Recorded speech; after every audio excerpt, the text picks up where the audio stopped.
Saludos a todas y todos, espero que se encuentren muy bien. Qué gusto darles la bienvenida a una sesión más de la asignatura Historia de tercer grado. Soy el profesor Alexander Martínez y espero que en estos días estén aprovechando la oportunidad de estudiar a través de la modalidad de Aprende en Casa. Recuerden mantener la sana distancia, lavarse las manos con agua y jabón durante 20 segundos, varias veces al día y usar el cubrebocas de manera correcta. Al cuidarnos a nosotros mismos, cuidamos a los demás. El propósito de esta sesión es explicar la importancia de los movimientos de participación ciudadana y de derechos humanos. Antes de iniciar, les recuerdo que es importante que participen en las actividades planteadas a lo largo de la sesión. También les invito a tener cerca su libro de texto, cuaderno, hojas blancas, pegamento, lápiz o bolígrafo y colores para registrar las ideas principales, dudas y reflexiones que surjan durante la sesión, para que, posteriormente, puedan compartir sus avances con su familia. ¿Listos? ¡Comenzamos! Relacionado con el tema de hoy, en nuestra sección Leer para Conocer, les compartiré un fragmento de un artículo titulado Educación, Ciudadanía y Participación Democrática, de la doctora Benilde García Cabrero. Dice así: la ciudadanía es un proceso de construcción social del sujeto político moderno. En este proceso de construcción es posible distinguir al menos dos dinámicas interactuantes. Por una parte, la ciudadanía concebida como el atributo formal de un conjunto de derechos y obligaciones que determinan la pertenencia a una comunidad nacional, y por la otra, la participación en la vida social que permite el ejercicio de una influencia sobre el espacio público. El concepto de ciudadanía democrática tiene dos dimensiones importantes que constituyen condiciones necesarias para el mantenimiento de la democracia. La primera dimensión la constituye la participación política, que representa la capacidad de los ciudadanos para autorregularse e incluye conductas y cogniciones necesarias para identificar preferencias políticas, comprender la política y promover la consecución de sus propias metas en el ámbito político. La segunda dimensión, la conciencia ciudadana, significa la comprensión de las reglas de la democracia a través del conocimiento y la aceptación de las normas y procedimientos de la democracia. La educación está estrechamente ligada con estas dos dimensiones, la ciudadanía, afectando tanto la capacidad de autorregulación como la aceptación de las reglas de la democracia. Aunque existen muchas hipótesis acerca de por qué la educación es importante para preparar a los ciudadanos para la democracia, existe un acuerdo común de que la educación proporciona tanto las habilidades necesarias para poder participar políticamente, como el conocimiento para entender y aceptar los principios democráticos. A través de la educación, los ciudadanos se vuelven más aptos para entender el mundo de la política, su posición dentro del mismo y las implicaciones que su postura y participación tienen para el resto de la comunidad. Hasta aquí la lectura. Como pudieron escuchar, la participación ciudadana es una tarea que nos corresponde ejercer como sujetos que formamos parte de una comunidad. En términos históricos, como hemos estudiado en otras sesiones, el gobierno de José López Portillo fue heredero de diversos conflictos de sexenios pasados, entre ellos el creciente descontento social producto del autoritarismo gubernamental. Por ello, el mandatario propuso una reforma política que tenía dos objetivos. El primero, pretendía dar cabida a los partidos de oposición, pero que no tenían un gran margen de actividad en la vida política del país. Y el segundo, ofrecer una vía de acción legítima a quienes provenían de diversos movimientos sociales. Ahora, les pido que me acompañen a ver y escuchar el siguiente video para comprender mejor el concepto de ciudadanía y su relación con el ejercicio de los derechos civiles, políticos y sociales. ¿Cómo se relaciona la ciudadanía y la participación? ¿Cómo hacer valer los derechos políticos, sociales y civiles de las personas? La ciudadanía es el estatus que adquieren las personas de una comunidad y de la que son beneficiarias por igual, tanto en derechos como en obligaciones. Los derechos de los ciudadanos se han desarrollado históricamente en 3 dimensiones: civil, política y social. Los derechos civiles corresponden a los mecanismos de protección, seguridad y autonomía de las personas frente al Estado, en tanto individuos capaces de tomar decisiones y reconocer sus intereses y preferencias. Algunos de ellos son las libertades de expresión, de asociación y de tránsito. Los derechos políticos se encargan de garantizar la participación ciudadana en asuntos públicos y la elección de gobernantes. Por ejemplo, formar parte de partidos políticos, votar y ser votado. Por su parte, los derechos sociales comprenden, además del ámbito social, los derechos económicos y culturales, como los derechos a la educación, salud, vivienda digna y trabajo, entre otros. Los gobiernos tienen la obligación de emprender políticas públicas que brinden calidad de vida a los ciudadanos, así como ofrecer oportunidades para que tengan una vida digna y en condición de igualdad.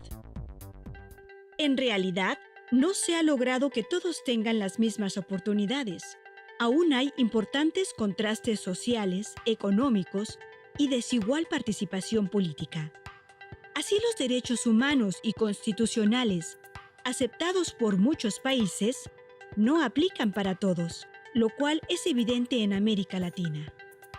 Estos derechos se mantienen pasivos ante la ley y son operados por el Estado, mientras que los derechos activos exigen la participación ciudadana en asuntos públicos como votar. Algunos derechos humanos se relacionan directamente con las condiciones que permiten satisfacer las necesidades básicas de las personas. Por tanto, se debe exigir a los gobiernos que los respeten y sancionen a quienes los incumplen o violan. Las 3 dimensiones de los derechos tienen un nivel de satisfacción distinto en nuestro país. Los derechos civiles son los más claros desde el punto de vista legal, mientras que los derechos políticos son precarios en la práctica y dependen de ciertas condiciones, como ser ciudadano político, contar con la acreditación correspondiente, presentarse el día de las elecciones, dar seguimiento a las decisiones gubernamentales, etc. Por su parte, la aplicación de los derechos sociales depende de varios factores, por ejemplo, las decisiones políticas y administrativas. Por ello, se cuenta con programas sociales para que las personas en desventaja se vean más cerca de cubrir sus necesidades alimentarias, de salud y educación, y de vivienda digna, entre otros derechos. La participación ciudadana ha sido un elemento fundamental para la transformación política y social del país. Por ello, el entonces presidente José López Portillo promovió la participación dentro de las instituciones, tratando de disminuir la participación al interior de movimientos de oposición, permitiendo la existencia legítima de partidos políticos. Fue así como la reforma propuesta por el mandatario concebía acrecentar las oportunidades de representación política. Por esta razón, José López Portillo envió a la Cámara de Diputados una serie de propuestas en las que se pretendía concebir a los partidos políticos como instituciones de interés público y de interés nacional. También se permitiría a las asociaciones políticas transformarse en partidos y, finalmente, se establecía la posibilidad de que uno o más partidos pudieran mezclarse entre sí. La propuesta fue aprobada en diciembre de 1977 y se plasmó en la Ley Federal de Organizaciones Políticas y Procesos Electorales, el FOPE, y modificó 17 artículos de la Constitución Política de los Estados Unidos Mexicanos, en los que se planteó que los partidos políticos serían intermediarios, a través de los cuales se permitiría la participación ciudadana dentro de los marcos legales y de las instituciones. Fue así como esta ley permitió el reconocimiento legal de los partidos políticos ajenos al régimen, bajo la condición del registro definitivo, al cual se podía acceder con un total de 65,000 afiliados en todo el país. Este requisito les permitía a los partidos acceder a la contienda en elecciones federales, formar comisiones locales, contar con representante en las mesas de casilla y disponer de tiempo permanente en radio y televisión, el cual aumentaría en época de elecciones. Estas acciones planteaban la apertura política y la participación ciudadana a través de un partido político. Fueron muchos los partidos que se beneficiaron con la reforma política, entre los que se encontraban el Partido Mexicano de los Trabajadores, PMT, el Partido Socialista de los Trabajadores, PST, el Partido Demócrata Mexicano, PDM, y el Partido Comunista Mexicano, PCM. Este último había sido atacado fuertemente en años anteriores. Incluso, diversos de sus militantes habían sido perseguidos y encarcelados. No obstante, las nuevas condiciones electorales les permitían mantenerse en la lucha social desde la corriente democrática. La reforma rindió frutos en un corto plazo, debido a que algunos partidos comenzaron a ganar terreno y adeptos, como la Coalición Obrero Campesino Estudiantil, COSEI, que ganó la presidencia municipal en Juchitán, Oaxaca.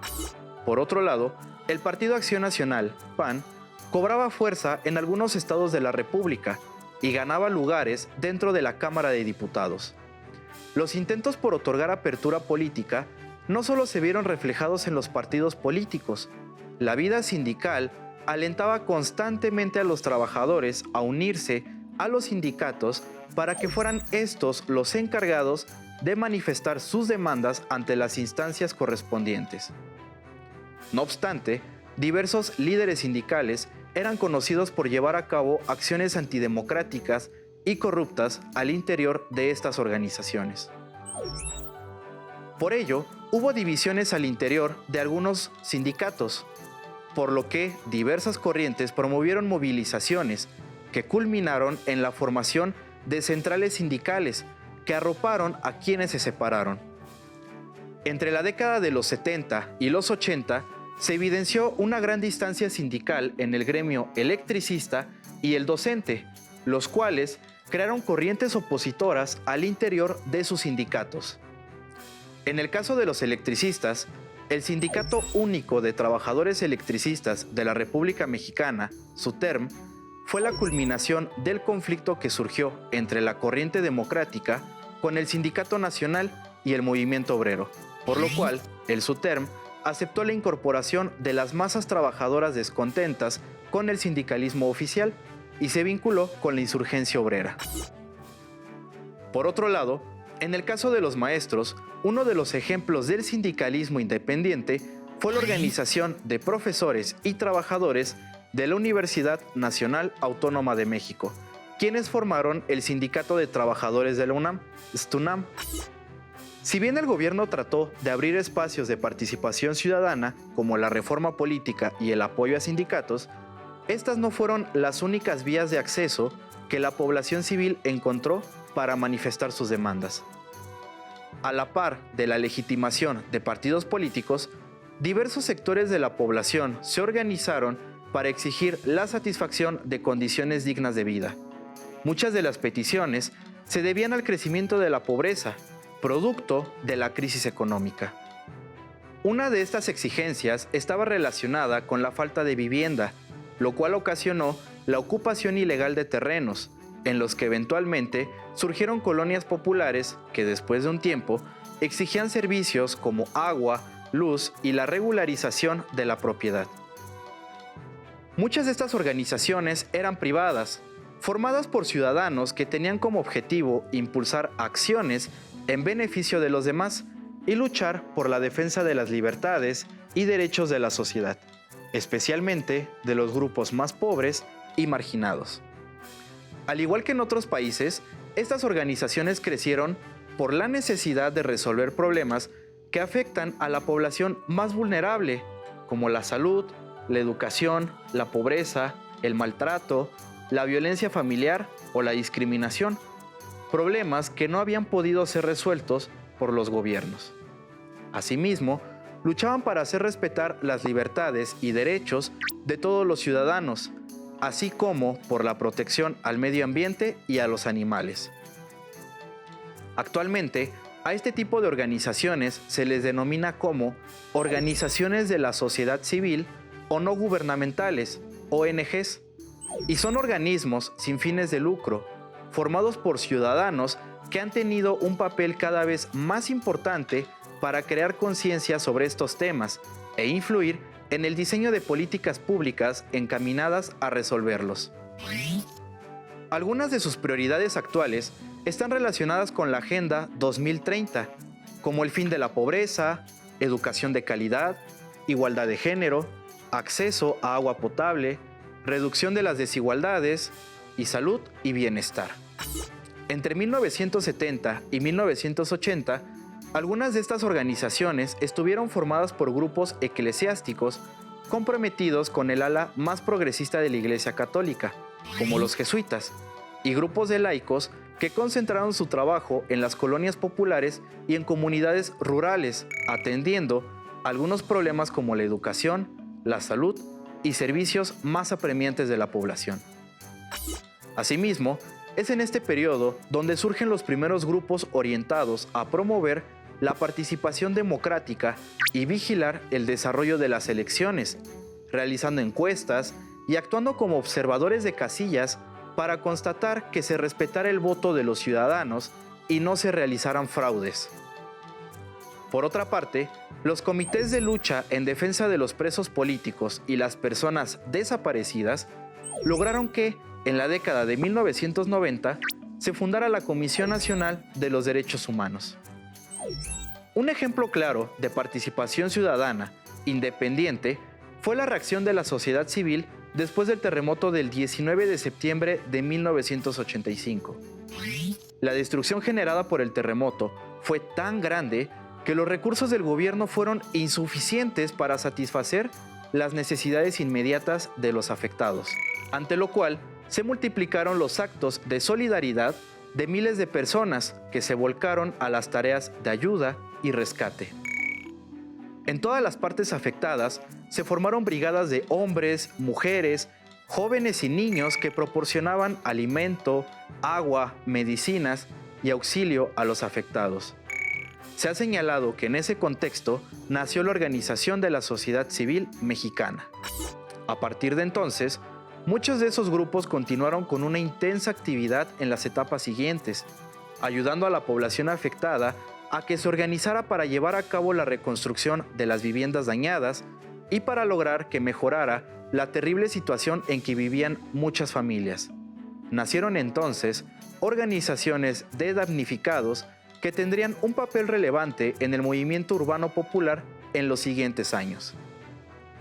Retomando el aspecto político, como resultado de las reformas realizadas a la Constitución en materia electoral, el Congreso de la Unión expidió el Código Federal de Instituciones y Procedimientos Electorales, COFIPE, y ordenó la creación del Instituto Federal Electoral, IFE, hoy Instituto Nacional Electoral, a fin de contar con una institución que diera certeza, transparencia y legalidad a las elecciones federales, como acaba de ocurrir en las elecciones que se llevaron a cabo.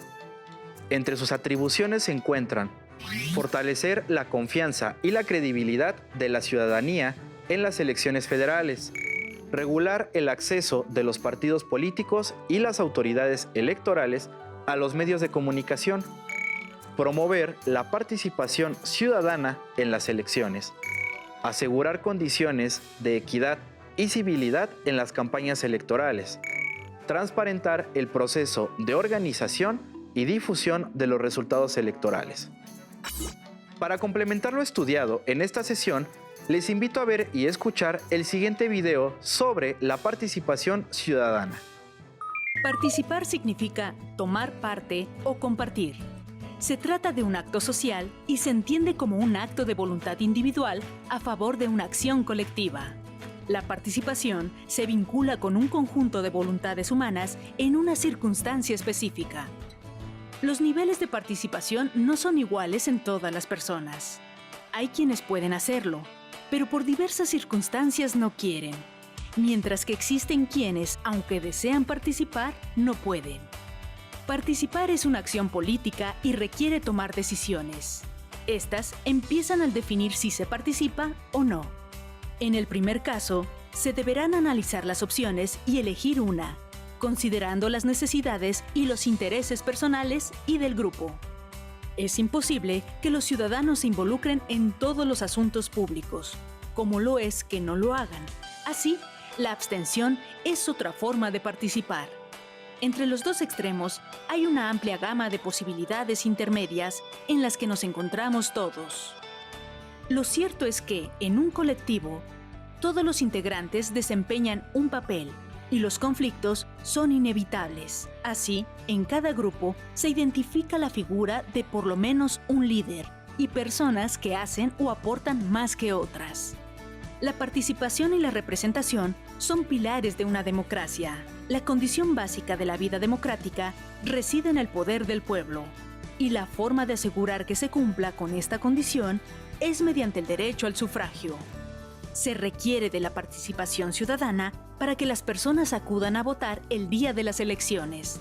De esta forma, se constituye el gobierno que representa los intereses de los ciudadanos. La participación ciudadana no acaba con el acto de votar. Antes de este, las personas pueden tomar parte en las campañas políticas de los diversos partidos políticos. Después de las elecciones, hay que dar seguimiento a los representantes para que cumplan con su papel de enlace entre gobierno y sociedad. Vigilar que se tengan en cuenta los intereses de las minorías. Estar atentos a que los recursos públicos sean suficientes para cubrir las demandas sociales y se inviertan en ellas, así como cuidar que no haya desvío de recursos y que la información sea accesible para quienes deseen consultarla. La Ley Federal de Transparencia y Acceso a la Información Pública es un instrumento para que los ciudadanos participen en la vida democrática del país. De este modo, las personas interesadas conocen y dan seguimiento a los actos del gobierno. Un gobierno es más fuerte porque está legitimado por los gobernados y puede actuar con firmeza porque cuenta con el respaldo de la ciudadanía. La participación es la forma de moderar y controlar el poder que tienen los representantes políticos. También encontramos una manera de participar cuando se trata de actividades comunitarias o acciones colectivas encaminadas a un fin específico. La participación ciudadana es una combinación de voluntad por parte de los ciudadanos y un ambiente político democrático.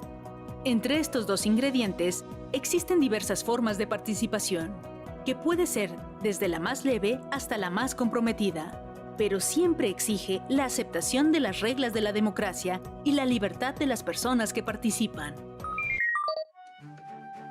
Como revisamos a lo largo de la sesión, la participación a través de distintas formas de participación ciudadana, como los partidos políticos, los sindicatos independientes, el surgimiento de asociaciones civiles u organizaciones no gubernamentales, forman parte importante de la historia de la democracia en México. Antes de despedirnos, les tengo un reto. En su cuaderno respondan: ¿cómo se relaciona la ciudadanía y la participación? ¿Cómo hacer valer los derechos políticos, sociales y civiles de las personas? Ahora, coloquen un ejemplo de participación ciudadana que se lleva a cabo en su localidad o entidad federativa y explíquenlo. No olviden ilustrar su trabajo. Este tema lo podrán encontrar en su libro de texto. También podrán consultar otras fuentes bibliográficas, digitales y audiovisuales que tengan a la mano. Listo, terminamos. Pero nos queda mucho por explorar y descubrir, así que nos vemos pronto aquí en Aprende en Casa. Hasta la próxima. Si tienes dudas o necesitas ayuda, llama al Centro de Apoyo Pedagógico a Distancia. El número de teléfono para secundaria es el 55 36 01 71 23. Si requieres consultar los libros de texto en versión digital, recuerda que los puedes encontrar en la página conalitec.cep.gov.mx. Y recuerda que también cuentas con el sitio aprendeencasa.cep.gov.mx, en donde podrás ver nuevamente los videos de los programas y además encontrarás actividades para fortalecer tus aprendizajes. También te invitamos a que consultes la plataforma nuevaescuelamexicana.cep.gov.mx.